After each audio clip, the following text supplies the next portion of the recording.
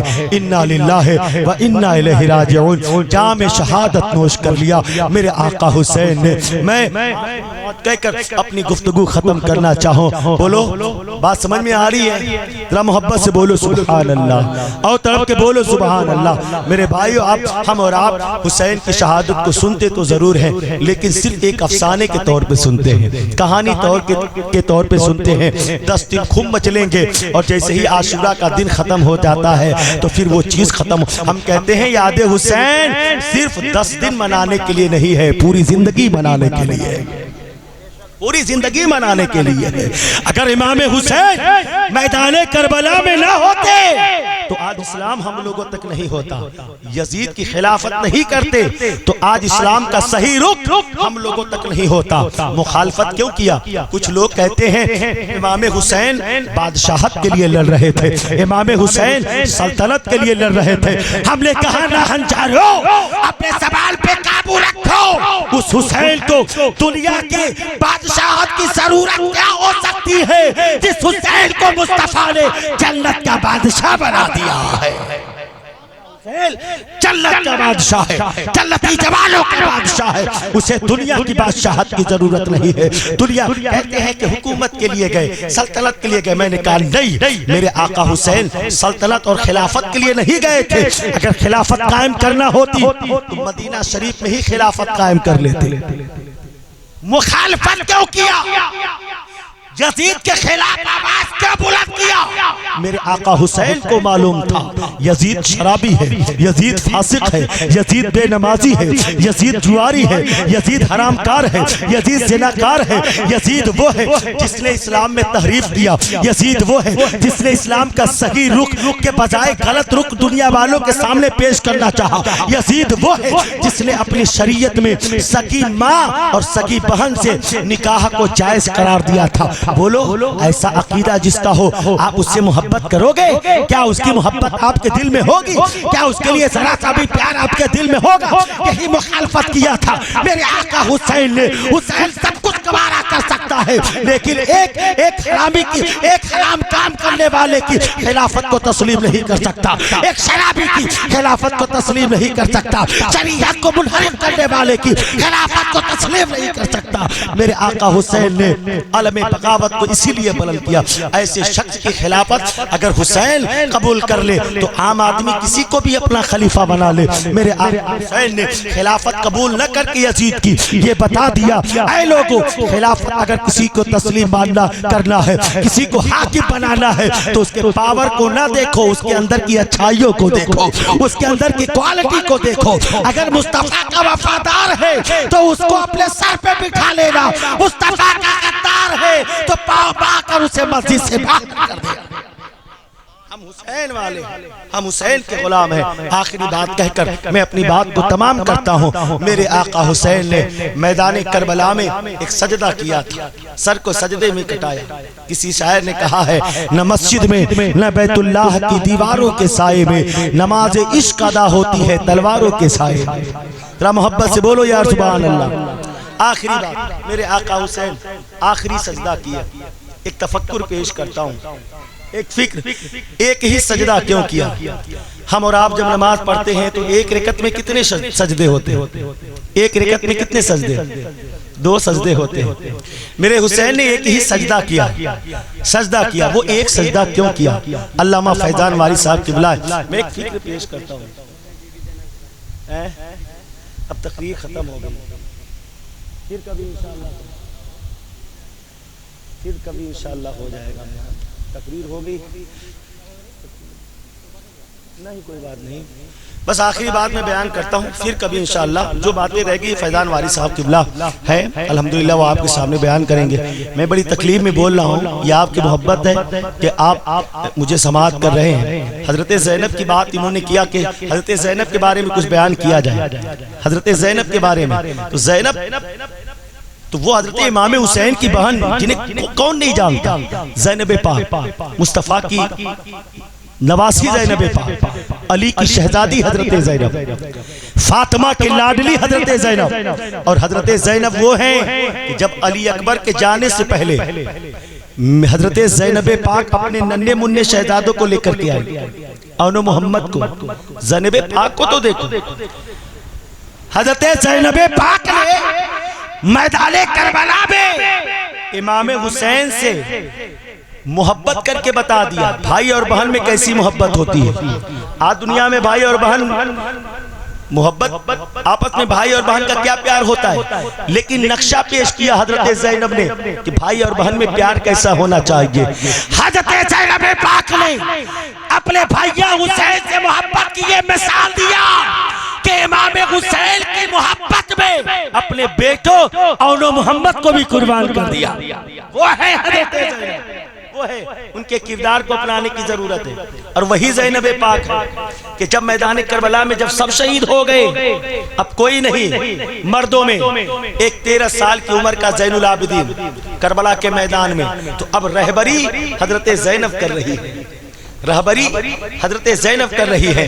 اپنے گھر والے جو بچے ہوئے تھے ان کی رہنمائی حضرت زینب کر رہی ہے۔ اور وہی زینب پاک ہے جب میدان کربلا میں سب شہید ہو گئے تو حضرت زینب پاک رات کے وقت ایک بیمار زین العابدین ہے، ان کے سرہانے بیٹھی ہے، خیمے کے سارے لوگ بیٹھے ہیں۔ حضرت زینب پاک رات کی تنہائی میں اپنے بھائی حسین کے بے سر لاشے کو کئی بار دیکھ کر کے آ چکی حضرت زینب پاک۔ اور ایک وقت وہ بھی آیا کہ حضرت زینب پاک جب لاشے حسین کو دیکھنے کے لیے جا رہی ہیں تو انہیں کسی بچی کے رونے کی آواز آئی۔ ایسا لگ رہا ہے جیسے کوئی بچی سسک رہی ہے، کوئی بچی رو رہی ہے۔ حضرت زینب پاک اس بچی کی آواز کی جانب بڑھی تو کیا دیکھا؟ حضرت سکینہ ہے، ایک بے سر کے لاشے کے اوپر جھک کر اس کے سینے سے لگ کر کے رو رہی ہے، رو رہی ہے، بابا حسین بابا حسین کہہ رہی ہے، بابا حسین بابا حسین کہہ رہی۔ ذرا سوچو 8 سال کی بچی جس کا باپ شہید ہو گیا ہو، اس بچی کے دل پر کیا بیتی ہوگی؟ حضرت زینب نے دیکھا کہ ایک لالی سکینہ ایک لاشے کے جسم پر لیٹ کر بابا حسین کہہ رہی، بابا حسین۔ حضرت سکینہ کو اٹھایا، کہا بیٹی سکینہ اس لاشے کے اوپر کیوں لیٹی ہو؟ آخر تو نے کیسے پہچانا کہ یہ تیرے بابا حسین کا لاشا ہے؟ تو جانتے ہو حضرت سکینہ نے حضرت زینب سے کیا کہا؟ میری پھوپھو زینب، رات میں مجھے نیند نہیں آ رہی تھی، بابا کا بڑا خیال آ رہا تھا، بابا حسین کی بڑی یاد آ رہی تھی، میں بے چین تھی، میں میدان کربلا میں لاشوں کو تلاش رہی تھی کہ میرے بابا حسین کی قبر کہاں، میرے بابا حسین کا لاشا کہاں ہے؟ میں آواز دے رہی تھی، اے میرے بابا حسین، آپ کی بیٹی سکینہ ہے، اسے نیند نہیں آ رہی ہے، بابا حسین آپ کہاں ہو؟ اپنی بیٹی سکینہ کو تسلی دے دو۔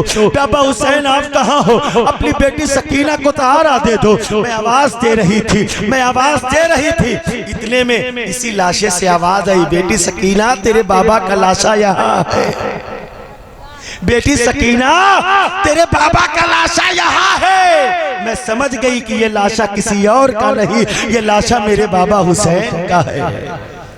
حضرت زینب نے ذرا سوچو، تسلی دیا، پھر لا کر کے خیمے میں رکھا۔ میرے بھائیو کہانی اگر بیان کی جائے بہت ہے، لیکن حضرت زینب نے پورا سہارا بند کر کے ان حرم کی عورتوں کو، اہل بیت اطہار کو جو بچے ہوئے تھے، وہاں سے کوفہ، پھر کوفے سے یزید کے دربار میں، پھر وہاں سے وہ قافلہ جب مدینے گیا ہے، سب کی رہنمائی حضرت زینب نے کیا ہے۔ پھر اس کے بعد کیا کیا واقعات ہوئے، واقعات کربلا، ماں بعد کربلا، کیا کیا مناظر پیش آئے، کیا کیا واقعات رونما ہوئے، پھر کبھی انشاءاللہ حیات رہی، ملاقات رہی تو ان واقعات کو بیان کیا جائے گا۔ بس یہ میں کہنا چاہ رہا تھا کہ میدان کربلا میں نواسہ مصطفیٰ نے ایک ہی سجدہ کیوں کیا؟ ایک سجدہ کیوں کیا؟ تو وہ ایک سجدہ حسین کا، وہ کسی دوسرے ایک سجدے کا جوڑا بنا رہے ہیں، کسی ایک دوسرے سجدے کا جوڑا بنا رہے۔ آپ کہو گے مولانا صابر القادری وہ کس کا سجدہ ہے جس کا جوڑا کربلا میں حسین بنا رہے ہیں، کربلا میں فاطمہ کا لال بنا؟ تو میں کہوں گا وہ سجدہ کسی اور کا نہیں ہے، وہ سجدہ حضرت حسین کی ماں فاطمہ زہرا کا ہے۔ کہو گے آپ کیسے؟ تو وہ فاطمہ کا سجدہ، وہ ایک سجدہ کیسا ہے کہ جب ساری دنیا سو جاتی ہے، حضرت سیدہ فاطمہ زہرا شوہر کی خدمت کرنے کے بعد، بیٹوں کو سلانے کے بعد، نماز عشاء ادا کرنے کے بعد، سیدہ فاطمہ زہرا نماز نفل کے لیے کھڑی ہوتی، نماز نفل کے لیے، اور کھڑی ہونے کے بعد پہلی رکعت کا پہلا سجدہ اتنا لمبا ہوتا، اتنا لمبا ہوتا، یہ علماء بیان فرماتے ہیں کہ رات ختم ہو جاتی، فاطمہ کا سجدہ نہیں ختم ہوتا۔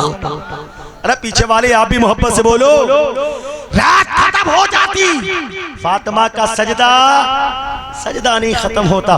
سیدہ فاطمہ عرض کرتی، مولا تو نے رات کتنی چھوٹی بنائی ہے کہ راتیں ختم ہو جاتی ہے، محبوب کی بیٹی فاطمہ کا ایک سجدہ بھی پورا نہیں ہونے پاتا ہے۔ اے مولا تعالیٰ کبھی تو رات اتنی لمبی بنا دے تاکہ تیرے محبوب کی بیٹی فاطمہ دل کھول کر تو سجدہ تو ادا کر لے۔ بارگاہ مولا سے آواز آئی، رب کی رحمت نے پکار کر کے کہا، اے فاطمہ ایک سجدہ تو یہاں ادا کر لے، تیرا دوسرا سجدہ کربلا میں تیرا بیٹا حسین ادا کرے گا۔ وہ فاطمہ کا ایک سجدہ کربلا میں ہے، اس کا جوڑا ایک سجدہ مدینہ میں ہے، اس کا جوڑا کربلا میں فاطمہ کا بیٹا حسین ادا کر رہا ہے۔ سجدہ حسین، میرے آقا حسین نے سر کو سجدے میں کٹایا۔ بولو نماز کا احترام بتایا۔ ہم اور آپ ذکر حسین سنتے تو ضرور ہیں لیکن عمل نہیں کرتے۔ ضروری ہے ہمیں کہ ہم اپنے دل میں ذکر حسین کو بھی رکھیں، زبان سے بھی ذکر کریں، دل سے بھی ذکر کریں، کریکٹر حسین کو بھی اپنائیں، کردار حسین کو بھی اپنائیں۔ اللہ تعالیٰ ہم سبھی لوگوں کو امام حسین سے سچی محبت کی توفیق رفیق عطا فرمائے، اور امام عالی مقام سے سچا پیار ہمیں اور آپ کو کرنے کی توفیق رفیق عطا فرمائے، ان کے نقش قدم پر چلنے کی توفیق رفیق عطا فرمائے۔ میں نے آپ کے سامنے بہت سارا وقت لیا، میرے بولنے میں کوئی بھی آمدن سہمن لغزش خطا ہو گئی ہو اس کے لیے میں صدق دل سے استغفار کرتا ہوں۔ استغفر اللہ ربی من کل ذنب و اتوب الیہ، حق لا الہ الا اللہ محمد رسول اللہ صلی اللہ تعالی علیہ وسلم۔ بس اسی پیغام کے ساتھ میں آپ سے رخصت ہونا چاہتا ہوں۔ پھر آج حق کے لیے جا فدا کرے کوئی، وفا بھی جھوم اٹھے یوں وفا کرے کوئی، نماز 1400 سالوں سے انتظار میں ہے، حسین کی طرح مجھ کو ادا کرے کوئی۔ وآخر دعوانا ان الحمدللہ رب العالمین۔ السلام علیکم ورحمۃ اللہ۔